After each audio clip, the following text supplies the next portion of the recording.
Hello, welcome back to my channel. ಅವನನ್ನ ನೋಡಿ ಅವರು ಲಘುವಾಗಿ ನಕ್ಕು ಅವನು ಬರುವಾಗ ತಮ್ಮ ನಗೆಯನ್ನ ಬದಲಾಯಿಸಿ ಏನೇನೋ ಮಾತನಾಡುತ್ತಿರುವಂತೆ ಮಾತನಾಡ್ತಿದ್ರು. ಸಾರಿ ಅಮ್ಮ, ನಾನು ಬಂದ ತಕ್ಷಣ ನಿಮ್ಮನ್ನ ಗಮನಿಸದೆ ಕಾವೇರಿಯನ್ನ ನೋಡಿದ ತಕ್ಷಣ ಎಂದು ಹೇಳಲು ಸಾರಿ ಎಂದು ಅವನು ಹಿಂಜರಿಯುತ್ತಾ ಹೇಳ್ದ. ಪರವಾಗಿಲ್ಲ ಕಲ್ಯಾಣ್, ನೀನು ಬಂದ ತಕ್ಷಣ ಅವಳ ಹತ್ತಿರ ಮಾತನಾಡದೆ ನಮ್ಮ ಹತ್ರ ಬಂದು ಮಾತನಾಡಿದ್ರೆ ನಮಗೆ ತುಂಬ ಬೇಸರವಾಗಿರ್ತಿತ್ತು. ಆದರೆ ನೀನು ಬಂದು ನಮ್ಮೆಲ್ಲರನ್ನ ಮರೆತು ಅವಳನ್ನು ಎತ್ಕೊಂಡು ಹೋದ್ಯಲ್ಲ, ಅದನ್ನು ನೋಡಿ ಮನಸ್ಸಿಗೆ ತುಂಬ ಸಂತೋಷವಾಯಿತು. ನೀನು ಮತ್ತು ಕಾವೇರಿ ಯಾವಾಗಲೂ ಇದೇ ರೀತಿ ಸಂತೋಷವಾಗಿರಬೇಕು ಮಗ್ನೆ, ಅದುವೇ ನಮಗೆ ಬೇಕಾಗಿರೋದು ಎಂದು ವಸಂತಿ ಮತ್ತು ವೇಲಾಯುಧ ಹೇಳಿದ್ರು. ಪ್ರವೀಣ್ ಮತ್ತು ವರುಣ್ ಇಬ್ಬರು ನಗುತ್ತಾ, ಅಣ್ಣ ನಿಮ್ಮ ಜರ್ನಿ ಹೇಗಿತ್ತು ಎಂದು ಕೇಳ್ದ. ಚೆನ್ನಾಗಿತ್ತು ಪ್ರವೀಣ್ ಎಂದು ಸ್ವಲ್ಪ ಸಮಯ ಅವರೊಂದಿಗೆ ಮಾತನಾಡುತ್ತಿದ್ದು, ನಂತರ ರಾತ್ರಿಯ ಊಟ ಮುಗಿದ ಮೇಲೆ ತನ್ನ ಕೋಣೆಗೆ ಹೋದನು ಕಲ್ಯಾಣ್. ಸ್ವಲ್ಪ ಸಮಯದಲ್ಲಿ ಕಾವೇರಿಯು ಬಂದ್ಲು. ಒಂದು ವಾರದ ಅಗಲಿಕೆಯನ್ನ ಆ ರಾತ್ರಿ ಇಡೀ ಅವಳೊಂದಿಗೆ ಸೇರಿ ಸರಿಪಡಿಸಿಕೊಂಡಿದ್ದನು ಕಲ್ಯಾಣ್. ಮರುದಿನ ಬೆಳಿಗ್ಗೆ ಅವಳಿಗೆ ಜ್ವರ ಕಡಿಮೆಯಾಗಿತ್ತು. ಸರಿ, ಪರವಾಗಿಲ್ಲ, ಒಂದು ಬಾರಿ ಹೋಗಿ ಚೆಕ್ ಮಾಡಿಸ್ಕೊಂಡು ಬರೋಣ ಎಂದು ಕಲ್ಯಾಣ್ ಕಾವೇರಿಯನ್ನ ಆಸ್ಪತ್ರೆಗೆ ಕರ್ಕೊಂಡು ಹೋಗಿ ಅವಳಿಗೆ ಮತ್ತೆ ಇನ್ನೊಮ್ಮೆ 2 ಬಾಟಲಿ ಮಾತ್ರ ಡ್ರಿಪ್ಸ್ ಹಾಕಿಸ್ಬೇಕು ಎಂದು ಹೇಳಿದ್ರಿಂದ 2 ಗಂಟೆ ಅವಳೊಂದಿಗಿದ್ದು ಅವಳನ್ನು ಮತ್ತೆ ಮನೆಗೆ ಕರ್ಕೊಂಡು ಬಂದನು ಕಲ್ಯಾಣ್. ಅಂದು ಕಲ್ಯಾಣ್ ಆಫೀಸ್ಗೆ ರಜೆ ಹಾಕಿ ಇಡೀ ದಿನ ಕಾವೇರಿಯೊಂದಿಗಿದ್ದನು. ಅಂದು ಸಂಜೆ, ಅಮ್ಮ, ಇನ್ನೆರಡು ದಿನಗಳಲ್ಲಿ ಕಾವೇರಿ ಕಾಲೇಜಿನಲ್ಲಿ ಜಾಯಿನ್ ಆಗಬೇಕು, ಆದ್ದರಿಂದ ಇವತ್ತು ನಾವು ಕೊಯಮತ್ತೂರಿಗೆ ಹೊರಡ್ತಿದ್ದೇವೆ ಎಂದು ಹೇಳಿದನು. ಕಲ್ಯಾಣ್, ಇವತ್ತು ಇಲ್ಲಿದ್ದು ನಾಳೆ ಬೆಳಿಗ್ಗೆ ಹೋಗಿ ಎಂದರು. ಇಲ್ಲ ಅಮ್ಮ, ನಾಳೆ ಎಂದರೆ ಮತ್ತೆ ರಾತ್ರಿ ಆಗಿಬಿಡುತ್ತೆ. ನಾನು ಆಫೀಸ್ಗೆ ಹೋಗಿ ಬಂದ ಮೇಲೆಯೇ ಕರ್ಕೊಂಡು ಹೋಗಬೇಕಾಗುತ್ತೆ. ಪರವಾಗಿಲ್ಲ, ನಾವು ಈಗಲೇ ಹೊರಡುತ್ತೇವೆ ಎಂದು ಅವನು ಹೇಳ್ದ.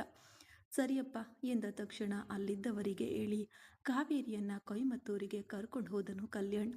ಅಂದು ರಾತ್ರಿ ಅವಳೊಂದಿಗೆ ಮಹಡಿಯ ಮೇಲೆ ಅವಳ ಮಡಿಲಿನಲ್ಲಿ ತಲೆಯಿಟ್ಟು ಒಂದು ಕಾಲಿನ ಮೇಲೆ ಇನ್ನೊಂದು ಕಾಲನ್ನಿಟ್ಕೊಂಡು ಅವಳೊಂದಿಗೆ ದೀರ್ಘಕಾಲ ಮಾತನಾಡುತ್ತಿದ್ದನು ಕಲ್ಯಾಣ್. ಅವಳು ಅವನ ತಲೆ ಕೂದಲನ್ನ ಸವರುತ್ತಾ ಅವನೊಂದಿಗೆ ಮಾತನಾಡ್ತಿದ್ಲು. 2 ದಿನಗಳು ಕಳೆದ ಸನ್ನಿವೇಶದಲ್ಲಿ ಮೊದಲನೇ ದಿನ ಕಾಲೇಜಿಗೆ ಹೊರಡಲು ಕಾವೇರಿ ಸಿದ್ಧವಾದ್ಲು. ಅವಳಿಗಾಗಿ ಅವಳ ಬಣ್ಣಕ್ಕೆ ಒಪ್ಪುವಂತೆ ಬಹಳಷ್ಟು ಬಣ್ಣಗಳಲ್ಲಿ ಸಾಕಷ್ಟು ಚೂಡಿದಾರ್ಗಳನ್ನು ತಂದು ಜೋಡಿಸಿಟ್ಟಿದ್ದನು ಕಲ್ಯಾಣ್. ಈಗ ಅದರಲ್ಲಿ ನೀಲಿ ಬಣ್ಣದ ಚೂಡಿದಾರ್ ಧರಿಸ್ಕೊಂಡು ಅವಳು ಕೆಳಗೆ ಬಂದ್ಲು. ಅವಳ ಅಂದಕ್ಕೆ ಕೊಂಚ ಮೈಮರೆತನು. ಸ್ವಲ್ಪ ಸಮಯದ ನಂತರವೇ ತನ್ನ ಸ್ಥಿತಿಗೆ ಬಂದನು ಕಲ್ಯಾಣ್. ಏನಾಯ್ತು, ಯಾಕೆ ನನ್ನನ್ನು ಹಾಗೆ ನೋಡ್ತಿದ್ದೀರಾ ಎಂದು ಕಾವೇರಿ ಕೇಳಿದ್ಲು. You are very very beautiful ಎಂದು ಹೇಳಿದನು ಕಲ್ಯಾಣ್ ಸಣ್ಣ ನಾಚಿಕೆಯಿಂದ ತಲೆ ತಗ್ಗಿಸಿ. ನಂತರ ಕಾಲೇಜ್ಗೆ ಟೈಮ್ ಆಯಿತು, ಹೋಗೋಣ ಬಾ ಎಂದಳು ಕಾವೇರಿ. ಹೋಗೋಣ, ಅದಕ್ಕಿಂತ ಮುಂಚೆ ಬೆಳಿಗ್ಗೆ ಬ್ರೇಕ್ಫಾಸ್ಟ್ ತಿನ್ನಬೇಕು, ಏನು ಮಾಡೋಣ ಎಂದು ಅವನು ಕೇಳ್ದ. ಸಾರಿ ನಾನು ಮರೆತುಬಿಟ್ಟೆ ಎಂದು ಅವಳು ತಲೆಗೆ ಲಘುವಾಗಿ ಹೊಡ್ಕೊಂಡು, ಬನ್ನಿ ತಿಂದು ಹೋಗೋಣ ಎಂದು ಅವನನ್ನು ಡೈನಿಂಗ್ ಟೇಬಲ್ನಲ್ಲಿ ಕೂರಿಸಿ ಅವನಿಗೆ ಬೇಕಾದ ಆಹಾರವನ್ನು ಬಡಿಸಿ ಅವಳು ಕೂಡ ತಿಂದು ಮಧ್ಯಾಹ್ನದ ಊಟವನ್ನು ಒಂದು ಟಿಫನ್ ಬಾಕ್ಸ್ನಲ್ಲಿ ತೆಗೆದುಕೊಂಡು ತನ್ನ ಕಾಲೇಜ್ ಬ್ಯಾಗನ್ನು ಹೆಗಲ ಮೇಲೆ ಒಂದು ಬದಿಗೆ ಹಾಕಿಕೊಂಡು ಹೊರಟಳು ಕಾವೇರಿ. ಅವಳನ್ನು ನೋಡಿದವನು ಅವಳ ಕುತ್ತಿಗೆಯಲ್ಲಿದ್ದ ತಾಳಿ ಮಾತ್ರ ಇತ್ತು. ನಂತರ ಮತ್ತೆ ತನ್ನ ಕೋಣೆಗೆ ಹೋಗಿ ಅವನು ಅವಳಿಗಾಗಿ ತೆಗೆದುಕೊಂಡಿದ್ದ ಲಕ್ಷ್ಮಿ ಡಾಲರ್ ಇರುವಂತಹ ಒಂದು ಚೈನನ್ನು ತಂದು ಅವಳಿಗೆ ಹಾಕ್ಬಿಟ್ಟನು ಕಲ್ಯಾಣ್. ಹೋಗೋಣ ಎಂದು ತನ್ನ ಕಾರಿನಲ್ಲೇ ಅವಳನ್ನು ಕರೆದುಕೊಂಡು ಕಾಲೇಜಿಗೆ ಹೋದನು.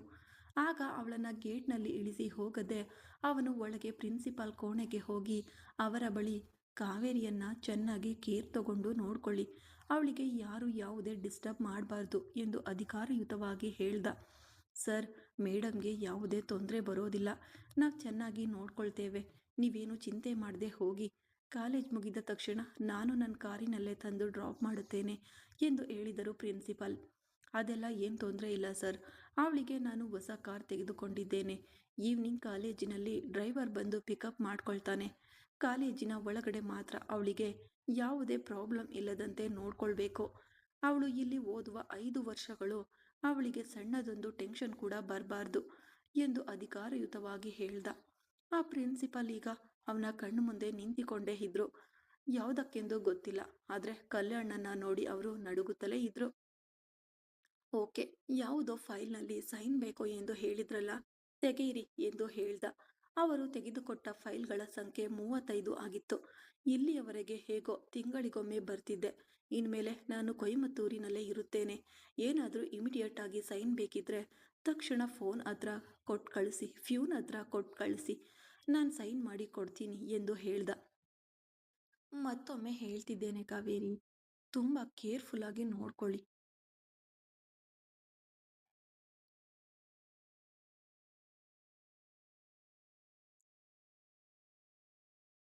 ಆದ್ರಿಂದ ಇಲ್ಲೇ ಬಾಗಿಲ ಬಳಿ ವೆಯ್ಟ್ ಮಾಡಿ, ಹೊರ್ಗೆ ಹೋಗಬೇಡಿ ಎಂದು ಹೇಳಿದ್ರು. ಸರ್, ನಾನು ಇಲ್ಲಿ ಓದುವ ಒಬ್ಬ ಸಾದಾ ಸ್ಟೂಡೆಂಟ್. ನನ್ನನ್ನು ಯಾವುದಕ್ಕಾಗಿ ಈಗ ಮೇಡಮ್ ಎಂದು ಕರೆಯುತ್ತಿದ್ದೀರಾ ಎಂದಳು. ಅದು ಬಂದು ಎಂದು ತಡವರಿಸಿದರು. ಅದೇನೂ ಇಲ್ಲ, ಹೊಸದಾಗಿ ಮೀಟ್ ಮಾಡುತ್ತಿರುವುದರಿಂದ ಎಂದು ಹೇಳಿ ಮರೆಮಾಚಿಬಿಟ್ಲು. ಸ್ವಲ್ಪ ಸಮಯದಲ್ಲಿ ರಥದಂತೆ ತೇಲಿ ಬರುತ್ತಾ ಕಾಲೇಜ್ ಗೇಟ್ ಒಳಗಡೆ ಬಂದಿತು ಒಂದು ಬಿಳಿ ಬಣ್ಣದ ಆಡಿ ಕಾರ್. ಯಾರಿಗೋ ಎಂದು ಅವಳು ನೋಡ್ತಾ ನಿಂತಿದ್ಲು. ಅವಳು ನಿಂತಿದ್ದ ಕಾಲೇಜ್ ಬಾಗಿಲ ಬಳಿಗೆ ಬಂದು ಆ ಕಾರ್ ನಿಂತಿತು. ಅದರಿಂದ ಇಳಿದ ಡ್ರೈವರ್ ಬಂದು ಕಾರ್ ಡೋರ್ ಓಪನ್ ಮಾಡಿ ಮೇಡಮ್ ಬನ್ನಿ ಎಂದು ಹೇಳ್ದ. ಅವಳಿಗೆ ಒಂದು ಅರ್ಥವಾಗಲಿಲ್ಲ. ಆಗ ಆ ಡ್ರೈವರ್ ಕಾಲ್ ಮಾಡಿ ವಿಡಿಯೋ ಕಾಲ್ನಲ್ಲಿ ಬಂದನು ಕಲ್ಯಾಣ್. ಕಾವೇರಿ, ಇದು ನಿನ್ನ ಕಾರ್. ಇನ್ಮೇಲೆ ಈ ಡ್ರೈವರ್ ತಾನೇ ನಿನ್ನನ್ನು ಡ್ರಾಪ್ ಮಾಡಿ ಪಿಕಪ್ ಮಾಡ್ಕೊಳ್ತಾರೆ. ನೀನು ಮನೆಗೆ ಹೋದ ತಕ್ಷಣ ಅಲ್ಲಿ ನಿನಗಾಗಿ ಒಂದು ಗಿಫ್ಟ್ ಬಾಕ್ಸ್ ಇಟ್ಟಿದ್ದೀನಿ, ಅದನ್ನು ಓಪನ್ ಮಾಡಿ ನೋಡು, ನನಗೆ ಕಾಲ್ ಮಾಡು ಎಂದು ಹೇಳಿ ಫೋನ್ ಇಟ್ಟನು ಕಲ್ಯಾಣ್. ನನ್ನ ಹತ್ತಿರವೇ ಫೋನ್ ಇಲ್ವಲ್ಲ, ಹೇಗೆ ಕಾಲ್ ಮಾಡೋದು ಎಂದು ಯೋಚಿಸುತ್ತಾ ಕಾರು ಹತ್ತಿದಳು ಕಾವೇರಿ. ಸ್ವಲ್ಪ ಸಮಯದಲ್ಲಿ ಮನೆಗೆ ತಲುಪಿದಳು ಕಾವೇರಿ. ಕಾರ್ ಒಳಗೆ ಹೋಗಿ ನಿಲ್ಲಿಸಿದ ತಕ್ಷಣ ಡ್ರೈವರ್, ಮ್ಯಾಮ್ ನಾನು ಬೆಳಿಗ್ಗೆ ಬರ್ತೀನಿ ಎಂದು ಹೇಳಿ ಹೊರಟೋದ್ರು. ಏನು ಗಿಫ್ಟ್ ಬಾಕ್ಸ್ ಇಟ್ಟಿದ್ದೇನೆ ಎಂದು ಹೇಳಿದ್ದರು. ಅದನ್ನು ನೋಡಿದ ತಕ್ಷಣ ಕಾಲ್ ಮಾಡಲು ಹೇಳಿದನು. ಡ್ರೈವರ್ ಕೂಡ ಹೊರಟೋದ್ರು. ಈಗ ನಾನು ಹೇಗೆ ಕಾಲ್ ಮಾಡಲಿ ಎಂದು ಯೋಚಿಸುತ್ತಲೇ ಅವಳು ತನ್ನ ಕೋಣೆಗೆ ಹೋಗಿ ನೋಡಿದ್ಲು. ಅಲ್ಲಿ ಸುಂದರವಾದ ರೆಡ್ ಕಲರ್ ಗಿಫ್ಟ್ ಪ್ಯಾಕ್ ಮಾಡಿದಂತೆ ಒಂದು ಬಾಕ್ಸ್ ಇತ್ತು. ಅದನ್ನು ತೆಗೆದು ಓಪನ್ ಮಾಡಿ ನೋಡಲು ಅವಳಿಗಾಗಿಯೇ ಕಲ್ಯಾಣ್ ಸುಂದರವಾದ ಒಂದು ಐಫೋನ್ ಖರೀದಿಸಿಟ್ಟಿದ್ದನು. ತನ್ನ ಅಪ್ಪನ ಬಟನ್ ಸೆಲ್ಫೋನ್ನಲ್ಲಿ ಮಾತ್ರ ಫೋನ್ ಮಾಡ್ತಿದ್ಲು. ಈಗ ಅವಳ ಕೈಯಲ್ಲಿ ಒಂದು ಐಫೋನ್. ಅದನ್ನು ಅವಳಿಗೆ ನೆನೆಸಿಕೊಳ್ಳಲು ಸಾಧ್ಯವಾಗಲಿಲ್ಲ. ಇಷ್ಟೊಂದು ಕಾಸ್ಟ್ಲಿಯಾದ ಐಫೋನಾ, ನನಗೆ ಯಾಕೆ ಇಷ್ಟೊಂದು ಖರ್ಚು ಮಾಡ್ತಿದ್ದಾರೆ ಎಂದು ಯೋಚಿಸುತ್ತಲೇ ಆ ಫೋನ್ ತೆಗೆದವಳು. ಆಗ ಅವನ ನಂಬರ್ ಅದರಲ್ಲಿ ಸೇವ್ ಮಾಡಿಟ್ಟಿದ್ದನು. ಮೈ ಹಸ್ಬೆಂಡ್ ಎಂದು ಸೇವ್ ಆಗಿತ್ತು. ಇಡೀ ದಿನ ಮುಖ್ಯವಾದ ಹಲವು ಮೀಟಿಂಗ್ಗಳನ್ನು ಅಟೆಂಡ್ ಮಾಡಿ ಆಗಷ್ಟೇ ಸರಿಯಾಗಿ ಬಂದು ತನ್ನ ಕೋಣೆಯಲ್ಲಿ ಕುಳಿತನು ಕಲ್ಯಾಣ್. ಆಗ ತನ್ನ ಫೋನ್ ತೆಗೆದು ಕಾವೇರಿ ಈಗ ನೋಡ್ತಿರ್ತಾಳ, ಫೋನ್ ಮಾಡ್ತಾಳ ಎಂದು ನಿರೀಕ್ಷಿಸುತ್ತಿರುವಾಗಲೇ ಮೈ ವೈಫ್ ಎಂಬ ಹೆಸರಿನಲ್ಲಿ ಅವನಿಗೆ ಕಾವೇರಿಯ ಕಾಲ್ ಬಂದಿತ್ತು. ಆಗ್ಲೇ ಲಘುವಾಗಿ ಮುಗುಳ್ನಕ್ಕವನು ಅಟೆಂಡ್ ಮಾಡಿ ಕಿವಿಗಿಟ್ಕೊಂಡು ಹಲೋ ಎಂದಳು ಕಾವೇರಿ. ಅವನು ಆಸ್ಟ್ರೇಲಿಯಾಗೆ ಹೋದಾಗಲೂ ಸಹ ಅವಳಿಗಾಗಿ ಅವನು ಫೋನ್ ತಂದು ಕೊಟ್ಟಿರಲಿಲ್ಲ. ಅವನ ಅಮ್ಮನ ಫೋನನ್ನೇ ಬಳಸುತ್ತಿದ್ಲು ಕಾವೇರಿ. ಆದರೆ ಇಂದು ಅವಳಿಗಾಗಿಯೇ ಪ್ರತ್ಯೇಕವಾಗಿ ಒಂದು ಫೋನ್ ತಂದು ಉಡುಗೊರೆಯಾಗಿ ನೀಡಿದ್ದು ಅವಳಿಗೆ ಸಂತೋಷವಾಗಿತ್ತು. ಈಗ ಏನು ಕಾವೇರಿ, ಇವತ್ತು ಕಾಲೇಜ್ ಹೇಗಿತ್ತು ಎಂದು ಕೇಳಿದನು ಕಲ್ಯಾಣ್. ಬೆಳಿಗ್ಗೆ ಸ್ವಲ್ಪ ಪರದಾಟವಾಗಿತ್ತು. ಅದಾದ ಮೇಲೆ ಎಲ್ಲರನ್ನ ಪರಿಚಯ ಮಾಡಿಸ್ಕೊಟ್ರು. ಕ್ಲಾಸ್ಗೆ ಹೋದೆವು, ಆಮೇಲೆ ಸರಿಯಾಯಿತು. ನನಗೆ ಕವಿತಾ ಅಂತ ಒಬ್ಬ ಹೊಸ ಫ್ರೆಂಡ್ ಸಿಕ್ಕಿದ್ದಾರೆ. ನಮ್ಮ ಪ್ರೊಫೆಸರ್ ಸುಭಾಷ್ ತುಂಬ ಚೆನ್ನಾಗಿ ಕ್ಲಾಸ್ ತೆಗೆದುಕೊಂಡ್ರು. ಈಗ ಒಂದೇ ನಿರೀಕ್ಷೆ ಆಗಿದೆ ರೀ, ನಾನು ಆಸೆಪಟ್ಟ ಡಾಕ್ಟರ್ ಓದು. ಅದನ್ನು ನನ್ನಿಂದ ನೆನೆಸಿಕೊಳ್ಳಲು ಸಾಧ್ಯವಾಗುತ್ತಿಲ್ಲ. ಎಷ್ಟೊಂದು ದೊಡ್ಡ ಕಾಲೇಜು, ನನಗೆ ತುಂಬ ಸಂತೋಷವಾಗ್ತಿದೆ ಎಂದು ಹೇಳಿದಳು ಕಾವೇರಿ. ಅವಳೊಂದಿಗೆ ಮಾತನಾಡುತ್ತಲೇ ತನ್ನ ಬ್ಲೂಟೂತ್ ಹೆಡ್ಸೆಟ್ ಕಿವಿಗೆ ಹಾಕಿಕೊಂಡು ಕಾರು ಹತ್ತಿದನು. ಫೋನ್ನಲ್ಲಿ ಮಾತನಾಡುತ್ತಲೇ ಪ್ರಯಾಣ ಸೀಟ್ ಬೆಲ್ಟ್ ಸರಿಯಾಗಿ ಧರಿಸಿದ್ದನು.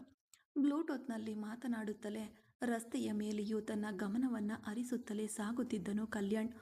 1 ಗಂಟೆಗೂ ಹೆಚ್ಚು ಕಾಲ ಇಬ್ಬರ ಫೋನ್ ಸಂಭಾಷಣೆ. ಕಾವೇರಿಗೆ ಸಂತೋಷವೇ, ಆದರೆ ಇಷ್ಟೊಂದು ಸಮಯ ಫೋನ್ನಲ್ಲಿ ಮಾತನಾಡುತ್ತಿದ್ದಾರಲ್ಲ, ಇವರು ಹೇಗೆ ಬರ್ತಿದ್ದಾರೆ ಎಂದು ಅವಳಲ್ಲಿ ಅನುಮಾನ. ನೀವು ಕಾರಿನಲ್ಲಿ ಬರ್ತಿದ್ದೀರಾ, ನನಗೇನೋ ಸದ್ದು ಕೇಳಿಸ್ತಿದೆ ಎಂದು ಕೇಳಿದ್ಲು. ಒಂದು ಮೀಟಿಂಗಾಗಿ ಹೊರಗೆ ಬಂದಿದ್ದೇನೆ ಕಾವೇರಿ, ಇವತ್ತು ರಾತ್ರಿ ನನ್ನಿಂದ ಬರಲು ಸಾಧ್ಯವಿಲ್ಲ, ನೀನು ಒಬ್ಬಳೇ ಇರಬೇಕು, ಅದಕ್ಕೆ ರಸ್ತೆಯಲ್ಲಿ ಕಾರಿನ ಸದ್ದು ಕೇಳಿಸ್ತಿದೆ ಎಂದು ಅವನು ಸುಳ್ಳು ಹೇಳ್ದ. ಅವಳು ನಿಜವೆಂದು ನಂಬಿ ಸ್ವಲ್ಪ ಸಮಯ ತವಕಪಟ್ಟು ಹೋದ್ಲು. ಆ ತವಕದಲ್ಲೇ ಅವಳು ಮಾತನಾಡುತ್ತಿದ್ಲು. ಈಗ ಕಲ್ಯಾಣ್ ಕಾರಿನ ಆರನ್ ಸದ್ದು ಕೇಳಿಸಿತು. ಸೆಕ್ಯೂರಿಟಿ ಗೇಟ್ ಓಪನ್ ಮಾಡಿಬಿಟ್ಟ. ಒಳಗೆ ಬಂದವನನ್ನ ನೋಡಿದವಳಿಗೆ ಸಂತೋಷವಾಗಿ ಕಾರಿನ ಹತ್ತಿರ ಓಡೋದ್ಲು ಕಾವೇರಿ. ನೀವೀಗೆ ನನ್ನನ್ನು ಏಮಾರಿಸ್ಬಿಟ್ರಲ್ಲ, ಅದು ತಿರುಪೂರಿನಿಂದ ಕೊಯಮತ್ತೂರಿನವರೆಗೆ ಫೋನ್ನಲ್ಲೇ ಮಾತನಾಡುತ್ತಲೇ ಬಂದಿದ್ದೀರಾ? ಇದು ಸೇಫ್ಟಿಯೇ ಅಲ್ಲ. ಯಾಕೀಗ ಮಾಡಿದ್ರಿ ಎಂದಳು ಕಾವೇರಿ. ಸಾಮಾನ್ಯವಾಗಿ ಡ್ರೈವಿಂಗ್ನಲ್ಲಿದ್ದಾಗ ನಾನು ಯಾವುದೇ ಫೋನ್ ಅಟೆಂಡ್ ಮಾಡೋದಿಲ್ಲ ಕಾವೇರಿ. ಆದರೆ ಏನೋ ಗೊತ್ತಿಲ್ಲ ಕಾವೇರಿ, ಆಫೀಸ್ ರೂಮ್ನಲ್ಲಿ ಅಟೆಂಡ್ ಮಾಡಿದ ನಿನ್ನ ಫೋನ್ ಕಟ್ ಮಾಡಲು ನನಗೆ ಮನಸ್ಸೇ ಬರಲಿಲ್ಲ. ಹಾಗೆಯೇ ಮನೆಯವರೆಗೂ ಬಂದುಬಿಟ್ಟೆ. ನೀನು ಚಿಂತೆ ಮಾಡಬೇಡ, ನಾನು ಸೇಫ್ಟಿಯಾಗಿಯೇ ಬಂದೆ. ಇನ್ಮೇಲೆ ಹೀಗೆ ಮಾಡೋದಿಲ್ಲ ಎಂದು ಅವನು ಹೇಳ್ದ. ಸರಿ ರೀ ಎಂದು ನಕ್ಕವಳು ಈಗ ಅವನ ಎದೆಯ ಮೇಲೆ ವಾಲಿ ಬಿದ್ದಳು. ಅಪ್ಪಿಕೊಂಡನು ಕಲ್ಯಾಣ್ ಕೂಡ. ಓಕೆ ಕಾವೇರಿ, ಈಗ ಒಳಗೆ ಹೋಗೋಣ್ವಾ ಅಥವಾ ಇಲ್ಲೇ ಹೀಗೆ ನಿಲ್ಲೋಣ್ವಾ ಎಂದು ಅವನು ಕೇಳಿದ ನಂತರ ತನ್ನ ಸ್ಥಿತಿಗೆ ಬಂದವಳು ಅವನಿಂದ ಸ್ವಲ್ಪ ದೂರ ಸರಿದು ನಾಚಿಕೆಯಿಂದ ಕೆಂಪಾದ ಮುಖದೊಂದಿಗೆ ಬನ್ನಿ ಹೋಗೋಣ ಎಂದು ಒಳಗೆ ಕರ್ಕೊಂಡು ಹೋದ್ಲು. ಬಾರ್ನಲ್ಲಿದ್ದಿದ್ದು ಸುಭಾಷ್ ತನ್ನ ಗೆಳೆಯನೊಂದಿಗೆ. ಅವನು ತಡವರಿಸುತ್ತಾ ಮಾತನಾಡ್ತಿದ್ದ. ಶಶಿಗೆ ಇವನು ಯಾವಾಗ ತಾನೇ ಈ ಒದರುವುದನ್ನು ನಿಲ್ಲಿಸ್ತಾನೋ ಎಂದಂತಾಯಿತು. ಅಯ್ಯೋ, ಈ ಹುಚ್ಚನ ಬಳಿ ಸಿಕ್ಬಿದ್ನಲ್ಲ ಎಂದು ಅವನು ತವಕ ಪಡ್ತಿದ್ದ. ಏನೋ, ನನ್ನನ್ನು ನೋಡಿದ್ರೆ ನಿನಗೆ ಹುಚ್ಚನಂತೆ ಕಾಣಿಸ್ತಿದ್ದೀನಾ ಎಂದು ಅವನ ಮನಸ್ಸಿನೊಳಗೆ ಹೊಕ್ಕವನಂತೆ ನಿಜವನ್ನ ಕೇಳಿದನು ಸುಭಾಷ್. ಹಾಗೇನೂ ಇಲ್ಲ ಮಚ್ಚ, ನೀನು ತುಂಬ ಓವರಾಗಿ ಹೋಗ್ಬಿಟ್ಟಿದೀಯಾ. ನೀನನ್ನು ಮನೆಯಲ್ಲಿ ಡ್ರಾಪ್ ಮಾಡಿ ನಾನು ನನ್ನ ಮನೆಗೆ ಹೋಗ್ತೀನಿ ಬಾ ಎಂದು ಅವನನ್ನು ಕರ್ಕೊಂಡು ಅವನ ಕಾರಿನಲ್ಲೇ ಅವನನ್ನು ಹತ್ತಿರದ ಸೀಟಿನಲ್ಲಿ ಕೂಳಿಸ್ಕೊಂಡು ಡ್ರೈವರ್ ಸೀಟಿನಲ್ಲಿ ಕುಳಿತು ಶಶಿಯೇ ಸುಭಾಷ್ನ ಮನೆಗೆ ಅವನ ಬೆಂಚ್ ಕಾರನ್ನು ಚಲಾಯಿಸಿಕೊಂಡು ಹೋದನು. ಸರಿಯಾಗಿ ಸುಭಾಷ್ನ ಕಾರು ಒಳಗೆ ಹೋಗಲು ಅವನನ್ನು ಹಿಡಿದುಕೊಳ್ಳುತ್ತಾ ಕರೆದುಕೊಂಡು ಹೋದನು ಶಶಿ. ಅಲ್ಲಿ ಹಾಲ್ನಲ್ಲಿ ಕುಳಿತಿದ್ದ ಅವನ ಅಪ್ಪ ವಿಶ್ವನಾಥ್ ಅವನನ್ನು ನೋಡಿದ್ರು. ಈಗ ಜ್ವಾಲಾಮುಖಿ ಅವರ ಕಣ್ಣುಗಳಲ್ಲಿ ಎಂದೇ ಹೇಳಬೇಕು. ಅವನನ್ನು ನೋಡಿದ ವಿಶ್ವನಾಥ್ ಶಾರದಾ ಎಂದು ಗಟ್ಟಿಯಾಗಿ ಕಿರ್ಚಿದ್ರು. ಅಡುಗೆ ಮನೆಯಲ್ಲಿದ್ದಂತೆ ಕೈ ಕಾಲುಗಳು ನಡುಗುತ್ತಾ ಓಡಿ ಬಂದ್ರು ಶಾರದಾ. ನಿನ್ನ ಮಗ ಏನು ತಿಳಿದುಕೊಂಡಿದ್ದಾನೆ, ಅಲ್ಲಿ ನೋಡು ಕುಡಿದು ಹೇಗೆ ಬಂದಿದ್ದಾನೆ ಎಂದು ಅವನ ಹತ್ತಿರ ಹೇಳು, ಅವನ ಹೆಂಡತಿಯನ್ನ ಕರ್ಕೊಂಡು ಬಂದು ಸಂಸಾರ ನಡೆಸಲು ಎಂದು ಹೇಳಿದ್ರು ಎಂದು ಹೇಳಿ ಅವರು ಹೋದ್ರು. ಈಗ ಅವರನ್ನು ದಿಟ್ಟಿಸಿ ನೋಡುತ್ತಾ ನಿಂತಿದ್ದನು ಸುಭಾಷ್. ಸ್ವತಃ ನಿಲ್ಲಲು ಸಾಧ್ಯವಾಗದೆ ತನ್ನ ಗೆಳೆಯನ ನೆರವಿನಿಂದ ನಿಂತಿದ್ದ. ಏನ್ ಸುಭಾಷ್, ಹೀಗೆ ಕುಡಿದು ಬಂದಿದ್ದೀಯಾ? ನಿಮ್ಮಪ್ಪನಿಗಿದೆಲ್ಲ ಇಷ್ಟ ಆಗೋದಿಲ್ಲ ಎಂದು ನಿನಗೆ ಗೊತ್ತಿಲ್ವಾ ಎಂದು ಕಣ್ಣೀರಿನಿಂದ ತನ್ನ ಮಗನನ್ನ ನೋಡುತ್ತಾ ಮಾತನಾಡಿದ್ರು ಶಾರದಾ. ನನಗೂ ಆ ಮೂದೇವಿ ಇಷ್ಟವಿಲ್ಲ. ಅವಳ ಜೊತೆ ನಿನ್ನ ಗಂಡ ನನ್ನನ್ನು ಸಂಸಾರ ನಡೆಸಲು ಹೇಳ್ತಿದ್ದಾರೆ, ಅದು ಮಾತ್ರ ಚೆನ್ನಾಗಿದೆಯಾ ಎಂದು ಈಗ ತನ್ನ ಅಮ್ಮನ ಬಳಿ ತನ್ನ ಕೋಪವನ್ನು ತೋರಿಸಿದವನು ಶಶಿ, ನನ್ನನ್ನು ರೂಮ್ಗೆ ಕರ್ಕೊಂಡು ಹೋಗ್ಬಿಡು ಎಂದು ತೂರಾಡಲು ಶಶಿಯು ಕೂಡ ಅವನನ್ನು ಕರ್ಕೊಂಡು ಹೋಗಿ ಅವನ ಕೋಣೆಯಲ್ಲಿ ಮಲಗಿಸಿ ಹೊರಗೆ ಬಂದನು. ಏನ್ ಶಶಿ ಇವನು ಇನ್ನೂ ಇಷ್ಟೊಂದು ಪಟ್ಟು ಹಿಡಿದಿದ್ದಾನೆ, ನೀನಾದರೂ ಅವನ ಹತ್ರ ಮಾತನಾಡಿ ನೋಡ್ಬೋದಲ್ವಾ ಎಂದು ಶಾರದಾ ಅಮ್ಮ ಹೇಳಿದ್ರು. ಅಮ್ಮ, ನಾನು ಅವನ ಹತ್ರ ಇದ್ರ ಬಗ್ಗೆ ಮಾತನಾಡಿದ್ರೆ ನನ್ನೊಂದಿಗೆ ಅವನು ಮಾತನಾಡದೆ ಹೋಗ್ಬಿಡ್ತಾನೆ. ಆಮೇಲೆ ಅವನಿಗೆಂದು ಯಾರೂ ಇಲ್ಲದಂತಾಗುತ್ತೆ. ಕೆಲವು ದಿನ ತಾಳ್ಮೆಯಿಂದ ಇರಿ, ಎಲ್ಲ ಸರಿಯಾಗುತ್ತೆ ಎಂದನು. ಏನ್ ಶಶಿ, ಹೇಗೆ ಎಲ್ಲ ಸರಿಯಾಗುತ್ತೆ? ಮದುವೆಯಾಗಿಯೂ ಅವನು ಒಂದು ಕಡೆ, ಅವನ ಹೆಂಡತಿ ಇನ್ನೊಂದು ಕಡೆ. ಇದು ಚೆನ್ನಾಗಿದೆಯಾ? ನಮಗೆ ತುಂಬ ಕಷ್ಟವಾಗುತ್ತಿದೆ ಎಂದು ಹೇಳಿದ್ರು ಶಾರದಾ. ಅಮ್ಮ, ನೀವು ಕೆಲವು ದಿನ ತಾಳ್ಮೆಯಿಂದ ಇರಿ, ಖಂಡಿತ ಸುಭಾಷ್ ಮನಸ್ಸು ಬದಲಾಗುತ್ತೆ, ನೀವು ಚಿಂತೆ ಮಾಡಬೇಡಿ ಎಂದು ಹೇಳಿ ಹೊರಟನು ಶಶಿ. ಈಗ ಸುಭಾಷ್ ಕೋಣೆಗೆ ಹೋಗಿ ನೋಡಿದ ಶಾರದಾ ಅಮ್ಮನಿಗೆ ತನ್ನ ಮಗನನ್ನ ನೋಡಿ ಹೇಗಿದ್ದವನು ಇವತ್ತು ಕುಡಿದು ಹೇಗೆ ಬಂದಿದ್ದಾನೆ ನೆನೆಸ್ಕೊಂಡ್ರೆ ನನ್ನ ಮನಸ್ಸೆಲ್ಲ ಪದರತ್ತೆ. ಎತ್ತ ಹೊಟ್ಟೆ ಉರಿಯುತ್ತಿದೆ. ಇಷ್ಟವಿಲ್ದಿದ್ರು ಈ ಮನುಷ್ಯ ಯಾವುದಕ್ಕಾಗಿ ಆ ಹುಡುಗಿಯನ್ನ ಇವನಿಗೆ ಮದುವೆ ಮಾಡಿಕೊಟ್ರೋ ಗೊತ್ತಿಲ್ವಲ್ಲ. ಈಗ ಆ ಹುಡುಗಿಯ ಜೀವನವೂ ಹಾಳಾಗಿ ಇವನ ಜೀವನವೂ ಹಾಳಾಗಿ ಬಿದ್ದಿದೆ.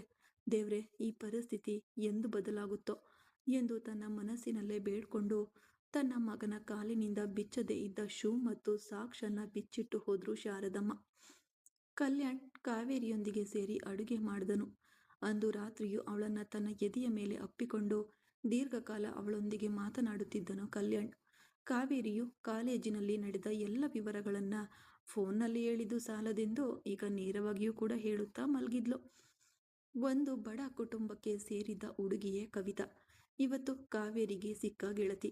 ತನ್ನ ಮೊದಲ ದಿನದ ಕಾಲೇಜು ಅನುಭವಗಳನ್ನು ತನ್ನ ಅಂಚಿನ ಮನೆಯ ಅಂಗಳದಲ್ಲಿ ಕುಳಿತು ತನ್ನ ಅಮ್ಮ ಅಪ್ಪನ ಬಳಿ ಸಂತೋಷದಿಂದ ಹೇಳುತ್ತಿದ್ದಳು ಕವಿತಾ. ಕವಿ, ನೀನ್ ಹೇಳೋದೆಲ್ಲ ಕೇಳಲು ಸಂತೋಷವಾಗ್ತಿದೆ ಮಗಳೇ, ಆದ್ರೆ ಇದೆಲ್ಲ ಸರಿ ಬರುತ್ತಾ? ನೆನೆಸ್ಕೊಂಡ್ರೆ ಭಯವಾಗುತ್ತಿದೆ ಕಣೆ. ನೀನ್ ಬೇರೆ ಗರ್ಭಿಣಿಯಾಗಿದ್ದೀಯಾ. ನಿನ್ನಿಂದ ಪೂರ್ತಿಯಾಗಿ ಓದು ಮುಗಿಸಲು ಸಾಧ್ಯವಾ? ಇದೆಲ್ಲ ನಮಗ್ ಬೇಕಾ? ಎಂದು ಕವಿತಾ ಅಮ್ಮ ಕೇಳಿದ್ರು. ಸಣ್ಣ ವಯಸ್ಸಿನಿಂದ ಡಾಕ್ಟರ್ ಆಗ್ಬೇಕು ಎನ್ನುವುದು ನನ್ನ ಗುರಿ ಅಮ್ಮ. ಚೆನ್ನಾಗಿ ಓದಿ ಮಾರ್ಕ್ಸ್ ತೆಗೆದುಕೊಂಡೆ. ಈಗ ದೇವರ ತರಹ ಒಬ್ರು ನನ್ನನ್ನ ಓದಿಸ್ತಿದ್ದಾರೆ. ನೀವು ಚಿಂತೆ ಮಾಡಬೇಡಿ ಅಮ್ಮ, ಎಲ್ಲನೂ ಸರಿಯಾಗುತ್ತೆ. ನನ್ನ ಹೊಟ್ಟೆಯಲ್ಲಿ ಮಗುವಿದ್ರೆ ಏನಂತೆ? ಆ ಮಗುವು ನನ್ನ ಜೊತೆ ಸೇರಿ ಓದ್ಲಿ ಎಂದು ಲಘುವಾಗಿ ಮುಗುಳ್ನಕ್ಕು ಮನಸ್ಸಿನಲ್ಲಿರುವ ನೋವನ್ನ ಮರೆಸಿದವಳು ರಾತ್ರಿಯ ಊಟ ಮುಗಿಸಿ ತನ್ನ ತಾಯಿ ತಂದೆಯ ಹತ್ತಿರ ಮಲಗಿದ್ಲು. ಅವರ ಪಕ್ಕದಲ್ಲೇ ಚಾಪೆ ಹಾಸಿ ಒಂದು ಸೀಲಿಂಗ್ ಫ್ಯಾನ್ ಅಡಿಯಲ್ಲಿ ಮೂವರು ಮಲ್ಕೊಂಡ್ರು. ಮುಂದುವರಿಯುವುದು ಮುಂದಿನ ಭಾಗದಲ್ಲಿ. ಕತೆ ಇಷ್ಟ ಆದರೆ ಲೈಕ್ ಮಾಡಿ, ಕಮೆಂಟ್ ಮಾಡಿ, ಹಾಗೆ ಸಪೋರ್ಟ್ ಮಾಡ್ತಾ ಇರಿ. ಕಥೆಯ ತಿರುವು ತುಂಬ ಚೆನ್ನಾಗಿದೆ, ಮಿಸ್ ಮಾಡದೆ ನೋಡಿ.